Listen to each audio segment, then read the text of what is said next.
Welcome to Ibrahim Traoré, where Africa speaks for itself. Tonight, we return to the marble halls of the United Nations not as witnesses, but as participants in a turning point of history. For too long, Africa's presence at global summits was ceremonial, a continent seen but not heard. But this time, something changed, something deeper than politics, louder than applause. It was the sound of awakening. When a single African voice rose above the quiet choreography of diplomacy, the silence became heavier than thunder. This was not just another leader addressing the world.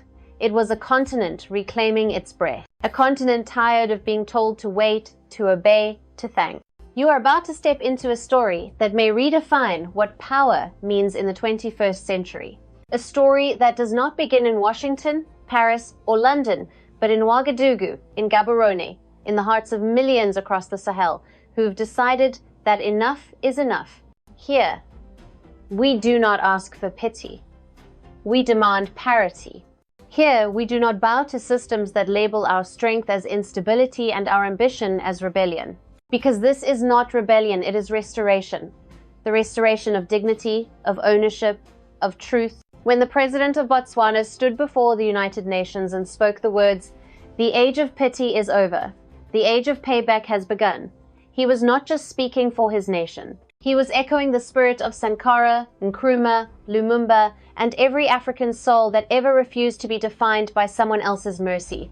This is not a speech about aid. It is a declaration of independence for the second time in our history. And the question that now hangs in the air is this: if Africa no longer asks, but decides, how will the world respond? In this episode, we will walk through the 7 wrongs of the IMF as laid bare at the UN General Assembly and the blueprint of a new world order that no longer revolves around colonial economics, but around African sovereignty. Because history does not move on its own. It moves when people stand. And today, Africa is standing. So, to our global audience, from Lagos to Lisbon, from Ouagadougou to Ottawa, this is not just another political story. It is the sound of a continent rising, and if you listen closely, you will hear the echo of a new beginning. This is Ibrahim Traoré. On October 1st, 2025, the marble halls of the United Nations in New York fell silent. Not because of a crisis, but because of a voice. The president of Botswana stepped to the podium and, with a gaze that seemed to pierce through decades of dismissal, spoke words that shattered the polite choreography of global diplomacy. Africa's voice is not heard. This UN cannot be truly international without us. Gone were the scripted courtesies, the ceremonial bows, the quiet acceptance of inequality. In their place was a thunderclap, a warning that the era of silence was ending. And then, like a spark that lit a continent's memory on fire, came the sentence that no one in the chamber would forget. The age of pity is over. The age of payback has begun. It was not anger. It was reckoning. A message to a world that still thinks of Africa as a place to be helped, rather than a force to be reckoned with.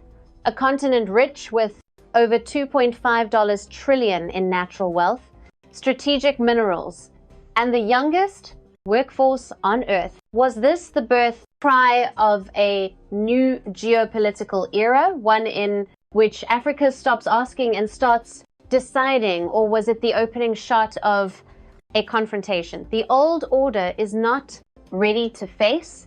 The story you are about to hear may redefine how the world sees power itself. Are you ready to listen? It was not just a speech. It was a declaration of independence for a continent that has waited far too long. Standing before the world, the president of Botswana outlined a bold new chapter. Africa would no longer define itself by what it receives, but by what it creates. No longer a recipient of aid, but a sovereign architect of its own destiny.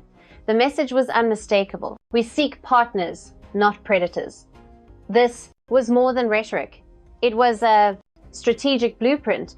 Africa holds 60% of the planet's uncultivated arable land. A treasure trove of lithium, cobalt, and rare earths worth over $3 trillion. And a young, dynamic population, half under the age of 25, ready to power the industries of tomorrow.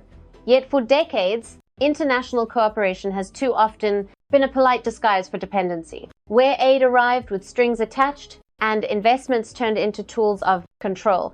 That age, the president declared, must end. What emerges is a new vision, one where African economies diversify beyond raw exports, where citizens are empowered to innovate and where deals are negotiated on equal terms. Not charity, but collaboration, not subordination, but sovereignty. The question now is whether the world is prepared for an Africa that no longer asks but décide. And if not, how long can the old order hold against a continent that has finally found its voice? The room fell silent as the president's tone sharpened, transforming from vision to verdict. The days of digging our mines and selling back the finished products at 10 times the price are numbered. He declared a sentence that sliced through decades of economic inequality with surgical precision. This was not a plea. It was a warning. For too long, Africa's wealth, cobalt from the Congo, diamonds from Botswana, lithium from Zimbabwe, has been shipped abroad raw, only to return as expensive products Africans themselves could scarcely afford. Now a new era begins. Trade without tribute. This principle, simple yet revolutionary, signals a tectonic shift in global commerce. It demands that trade deals respect sovereignty, that profits from Africa's $1, 2 trillion in annual natural resource exports fuel. Schools and industries at home, not bank accounts abroad. It challenges a centuries-old paradigm where free trade too often meant free extraction. And it places Western economies before a stark choice. Engage as equals in value-added partnerships or watch Africa build its own future beyond their orbit. The message was unmistakable. Africa will refine its own minerals, manufacture its own technologies, and write its own terms. But will the powers that once dictated those terms accept this new reality or attempt to resist a continent reclaiming its worth? Scarcity is not weakness. It is the birthplace of innovation. With that single sentence, the president of Botswana turned what the world often sees as Africa's greatest vulnerability into its most powerful lesson. Speaking from a nation where drought is not a headline, but a lived reality, he argued that the desert itself had taught Botswana resilience, and that resilience is now Africa's competitive edge. In a world facing escalating climate crisis, it is not the nations that have always had abundance that will lead, but those that learned how to thrive with less. He called for massive investment, not in charity projects, but in infrastructure that changes futures, advanced water storage systems, early warning networks, climate, smart agriculture capable of feeding a continent. And he did not mince words about justice. Africa contributes less than 4% of global emissions, yet suffers first and worst. You can't set the house on fire, he said, and then scold the tenants for sweating. Climate reparations, he insisted, are not handouts. They are overdue debts owed to those who bear the cost of others' prosperity. In a rapidly warming world, could the continent once dismissed as vulnerable become the laboratory of human adaptation and the teacher the planet desperately needs? It was perhaps the most uncomfortable moment of the entire session, not because of anger, but because of truth. Standing before the world, the president of Botswana declared what millions across the global south have long whispered: access to medicine is a human right. Human right, not a privilege. His words cut through decades of diplomatic niceties and exposed one of the deepest wounds in the modern world: the transformation of healthcare into an instrument of control. In the current global order, patients are not people, they are markets. Medicines are not lifelines, they are assets. And in that equation, Africa has too often been left outside the gates. The COVID-19 pandemic stripped away any illusion of equality. While entire populations in the global south waited, pets in wealthy nations received vaccines before African doctors did. Contracts worth billions of dollars, often funded by African debt, ensured that life-saving treatments were hoarded, stockpiled, and rationed, not by need, but by purchasing power. We are not asking for charity, the president said, his voice steady yet defiant. We are demanding justice. The age of dependency, of begging for pills and pleading for doses must end. And it is ending. Across the continent, new vaccine manufacturing hubs are rising in Dar, Cape Town, and Gaborone. Built not just as facilities, but as symbols of a new order. Africa currently imports over 99% of its vaccines, a market worth more than $1.3 billion US annually. But by 2040, the African Union aims to produce 60% of them domestically. It's not just about medicine. It's about sovereignty. It's about ensuring that the next time a virus strikes, Africa's fate will not be determined in boardrooms thousands of miles away. But the president's critique went deeper, exposing the business of disease, a system where illness drives profits and cures are rationed to maintain markets. From HIV to malaria, from patented cancer drugs priced out of reach to essential treatments blocked by intellectual property regimes, Africa has paid the price for a system designed to keep it dependent when a mother must choose between food and medicine. He said, "It is not a failure of health, it is a failure of humanity." This awakening is reshaping the continent's priorities. Botswana and Sahel are leading efforts to create the African Medicines Agency, a regulatory body designed to harmonize standards and accelerate access. Meanwhile, initiatives like the mRNA Vaccine Technology Transfer Hub, supported by partnerships beyond the traditional West, are laying the groundwork for a pharmaceutical revolution rooted in African soil. These are not symbolic gestures, they are strategic defenses. Because in a world where medicine can be withheld, control can be imposed without a single soldier crossing a border, the stakes are not limited to Africa. As pandemics grow, more frequent and climate-driven diseases spread, the entire world must reckon with a fundamental question: who controls the right to live? Can humanity afford a global health system that treats the global south as an afterthought and the global north as its primary shareholder? Or will Africa's stand force a new model, one built on equity, mutual security, and shared resilience? As the president concluded, his words echoed beyond the hall. The age of begging for pills is ending. The message was not just defiance. It was a blueprint for a continent that refuses to be merely a patient, but demands to be a producer. A blueprint for a future where dignity is measured not by dependency, but by the ability to heal ourselves. And perhaps the most powerful question of all now hangs in the air. If Africa can reclaim sovereignty over its health, what other chains might it break next for 80 long years? The most powerful chamber on earth, the United Nations Security Council, has decided the fate of the planet without Africa at the table.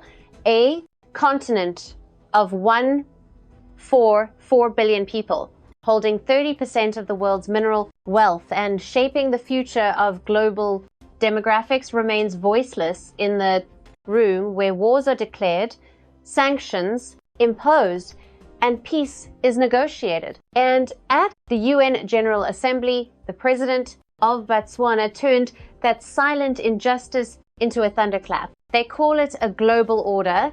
He declared, his tone both solemn and sharp. We call it colonialism with microphones. The whole fell into a hush because the truth, when spoken aloud, has a weight that even marble walls cannot contain. Africa is not asking for charity. It is demanding justice. For decades, nations that once colonized the continent have wielded permanent veto powers, shaping resolutions that bind billions while excluding the very people most affected by them. Meanwhile, Africa, home to 54 nations and over 70% of the world's strategic minerals, has no permanent voice.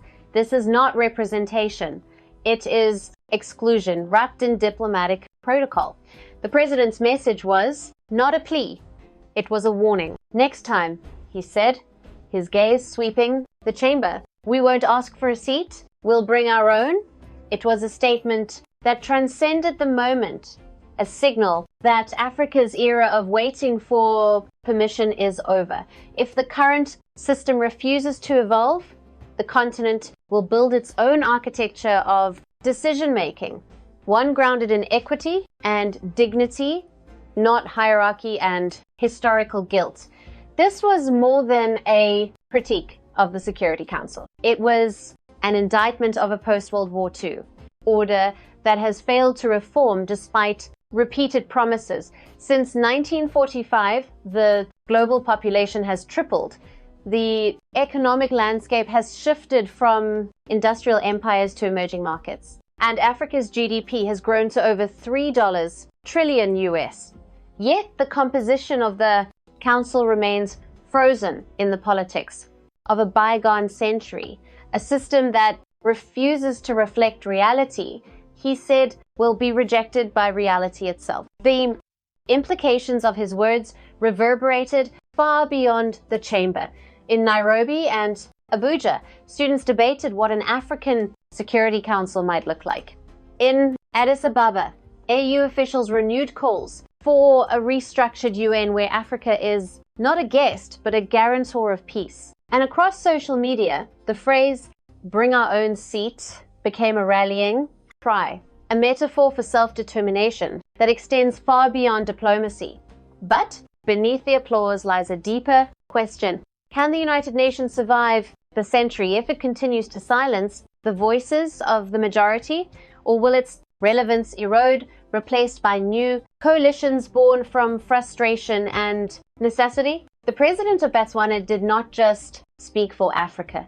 He spoke for every nation tired of being managed rather than heard. And now the challenge stands before the world: reform or be replaced. Which path will the global order choose before history makes the choice for it? It is happening quietly but unmistakably. A. Transformation, not just of policy, but of the African psyche itself. Across a continent once dismissed as a recipient, a new chapter is being written where Africa refuses to kneel and instead begins to build. From Ouagadougou to Gaborone, from Lagos to Nairobi, governments are rejecting conditional loans that chain them to perpetual dependency. They are demanding industrial capacity instead of aid, technology transfers instead of pity, and partnerships built on respect rather than hierarchy.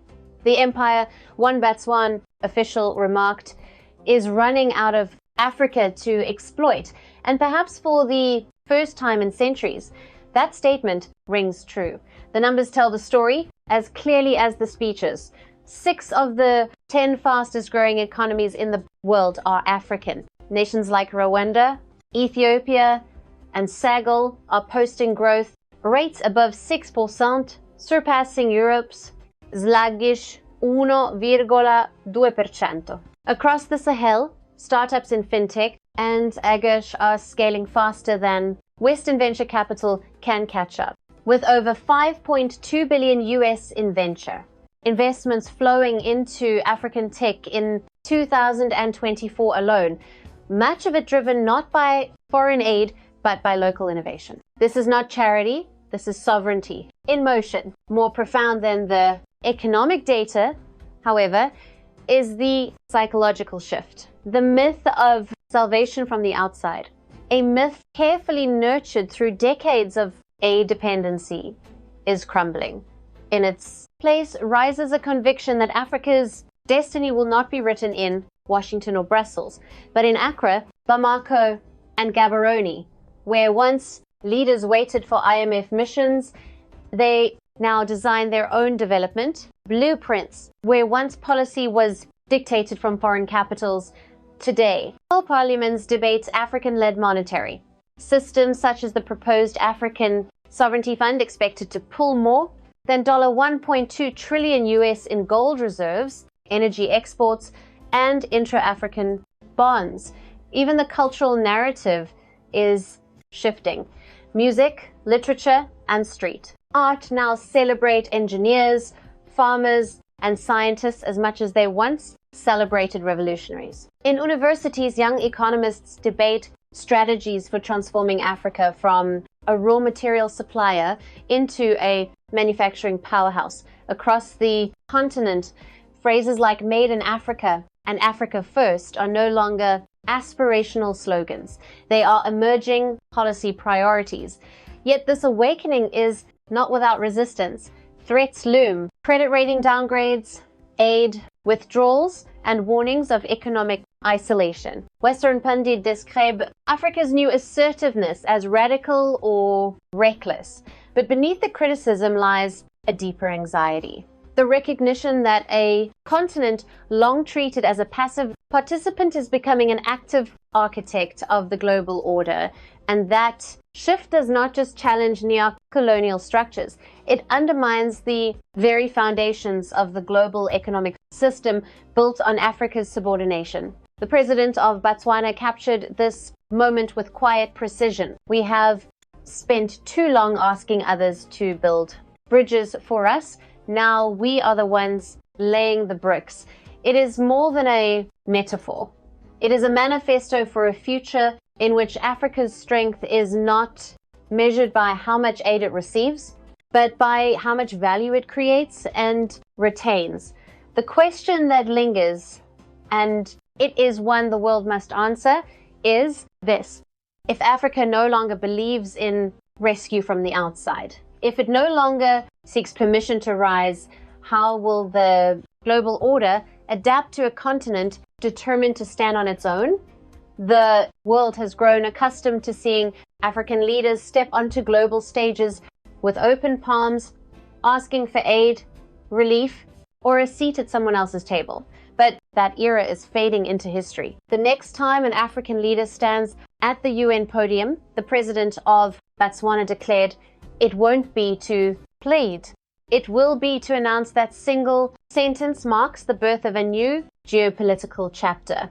One where Africa no longer negotiates from the margins, but sets the terms of the conversation itself. For over 5 centuries, Africa has been spoken to rather than listened to. Its resources have powered revolutions and industries abroad, while its people were told to be grateful for handouts that often returned less than 1 cent on the dollar of what was taken. But a reversal is underway. Today, when African nations enter the negotiating room, they do not ask, "What will you give us?"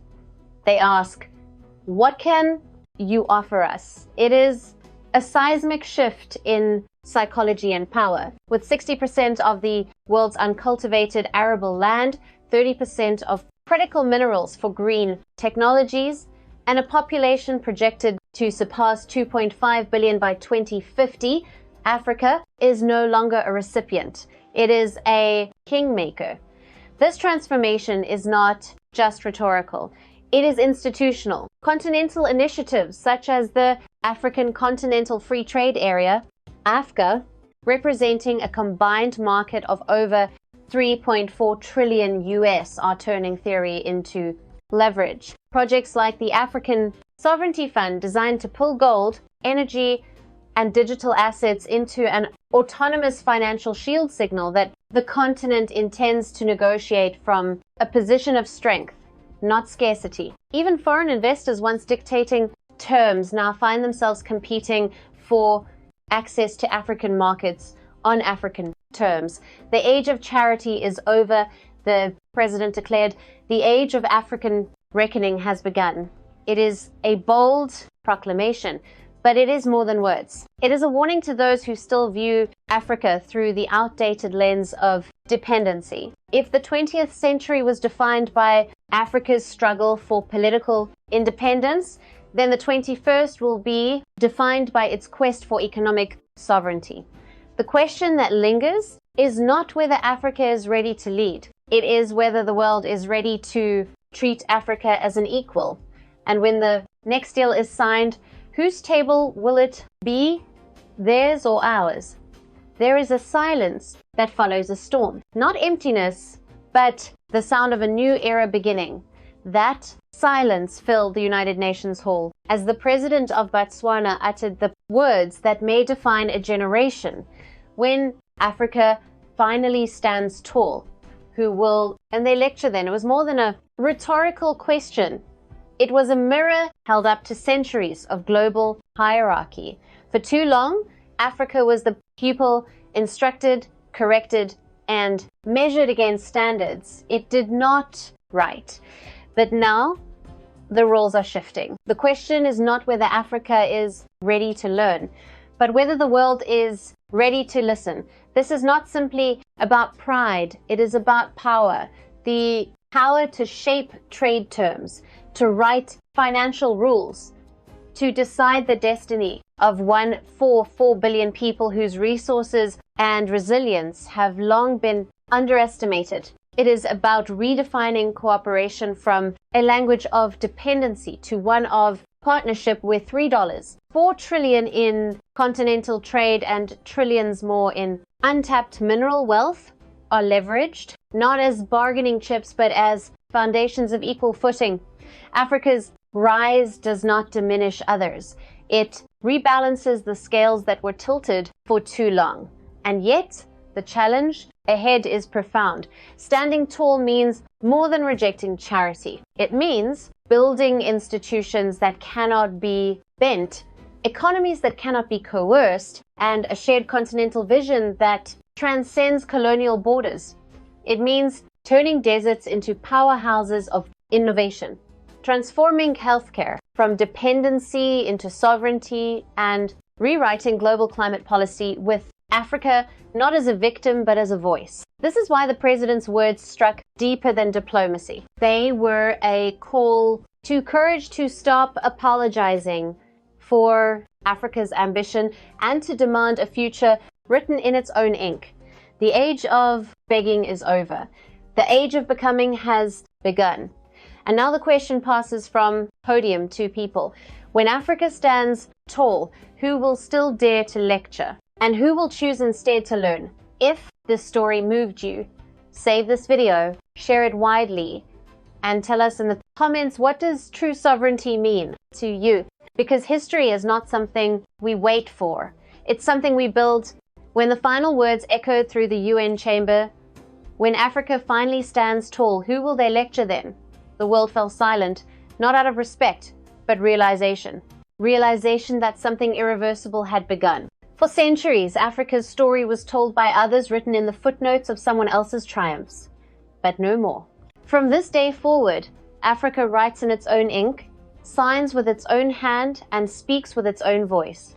We are no longer the world's raw material. We are the architects of tomorrow's civilization. We are no longer waiting to be invited to the table. We are building our own. As President Ibrahim Traoré once said, our sovereignty is not negotiable. Our dignity is not for sale. And that truth now resonates far beyond Burkina Faso. It reverberates through every nation that dares to dream of freedom, not as a slogan, but as an economic reality. The world will resist this shift. They will label it dangerous, radical, impossible.